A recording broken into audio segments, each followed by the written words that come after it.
What's up, guys? NBA talk. Miami Heat pulled it off. They were to force Game Seven. D Wade being clutch on the offensive end and the defensive end. Uh, how to put this? It was close towards the end. It was a complete back and forth. I mean, seriously, it was a complete back and forth. No one really having a precise edge over the other. Miami Heat were holding the lead more times though. Uh, it's weird. It was a weird game, but very interesting, very competitive. 97 Miami Heat to 90 Charlotte Hornets. And like I said, D Wade was able to make it clutch. He made a clutch 3 pointer, which is very, very rare from him. If you're having D Wade making threes, that is just phenomenal. That's just out of this world. He also got a block shot on Kimba Walker. It seems the announcer saying that he got hit. I didn't see it, but I guess they see something I don't. It was a pretty good game, very good game. Kimba Walker just playing phenomenal, putting the team on his back, dropping 12 points in the fourth quarter. But I'll get to him in a sec. I'm gonna just cover up the Miami Heat first stats. Luau Deng had 21 points, 3 out of 4 from the 3 point range. He also had 2 block shots as well. Joe Johnson not stepping up again. 11 points, 4 rebounds, 3 assists, 4 turnovers. He hasn't been showing up. He does not have he hasn't have the big game throughout this entire series, like a 20-point game or more. He hasn't had that this entire game. He's just pretty much been the wingman all this time. Actually, Luau Deng has been a better wingman than Joe Johnson. I don't know what happened. Hassan Whiteside didn't have much of a presence as Al Jefferson was just dogging this dude. He was really dogging that boy. Actually, I have noticed that the entire series that this boy Al Jefferson just dogging his Hassan Whiteside like he's nothing. Hassan Whiteside had 12 points, 7 rebounds, 4 block shots. He had his block shots, but Al Jefferson was having his way over him. Of course, we already know about D Wade.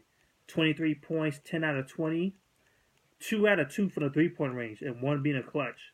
If you have him shooting 3 pointers, crazy. I get what the Charlotte Hornets were doing because he's not a good shooter, and that's why they were trying to push him towards that, which is pretty much a good step up because you don't want him going inside the paint. That's his comfort zone. But not this time around. He's just shooting everywhere. He also picked up 6 rebounds and 4 assists. Big time. 2 steals, 3 block shots. This was his night. This was his night. Uh, Gordon Dragic. Oh my God. 6 out of 17 shooting, 14 points, 7 rebounds, 2 assists. This guy needs to step up. He hasn't had the big game. Him and Joe Johnson has never had the big game this series. They really need to step up. You don't have much from the bench either. They Some of them put good defense, especially for Winslow and Haslam. They put good defense. There's a good thing they put him in there. Haslam is a very good veteran and a good defensive player. I don't know why they haven't used him until now. Crazy. 45% from the field overall, 50% for the 3 point range, killing them with the 3 pointers. 46 rebounds and only 12 turnovers, 10 block shots. Just phenomenal for them.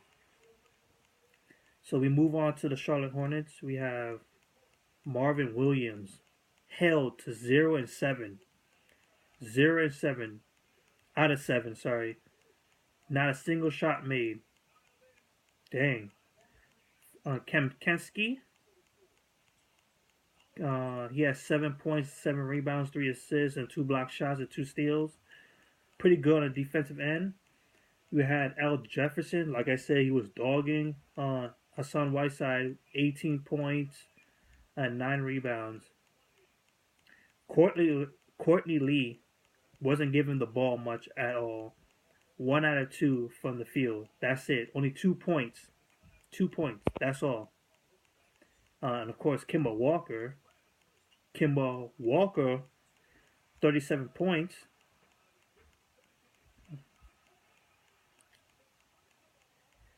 How to say this? Um, I I think I think you guys would agree that Kemba Walker is truly underrated, and he had his injuries. I guess that's why, because people don't notice him, because it's Charlotte Hornets. No one actually looks at Charlotte Hornets games much. But this guy plays freaking well. He was around where Kyrie Irving. He was in the same class as rookie class as Kyrie Irving and such and such. This guy is phenomenal. I think he's the second best guard out of those class. This guy is a beast, real beast, man. He tried to put this team on his back in the fourth quarter, and he nearly did, but wasn't his time. Jeremy Lin coming off the bench with 8 points, didn't have a good game tonight. Cody Zeller with 6 points, 12 points. Oh, actually, Cody Zeller has 12 points. Nicholas Batum has 6 points.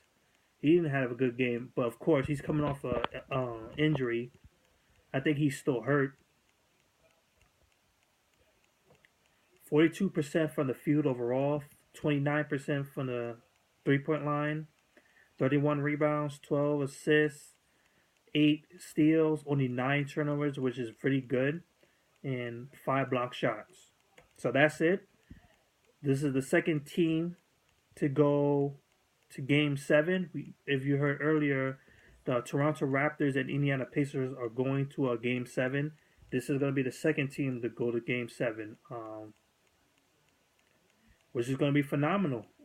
Probably going to be for, Sunday. Sunday will be the last of round 1. Next up, Clippers versus Portland Trailblazers. It's just currently going into halftime, so it's gonna be a while before I put up a video for the game. So that's it for me. Peace.